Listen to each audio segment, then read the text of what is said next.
শুরুটা কবে? আল্লাহ বলে আমি সূচনাহীন অতীত থেকে আছি। আমি এমন অতীত থেকে আছি যেই অতীতের কোনো সূচনা নাই। সুবহানাল্লাহ কইবেন না?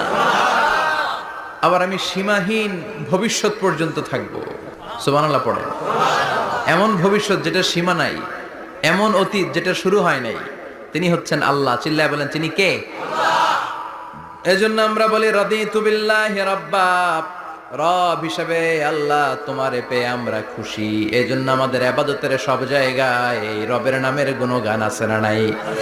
আমরা যখন রুকুতে যাই আমরা পড়ি সুবহানা রাব্বিয়াল, আবার যখন আমরা সিজদায় যাই আমরা পড়ি সুবহানা রাব্বিয়াল আ'লা।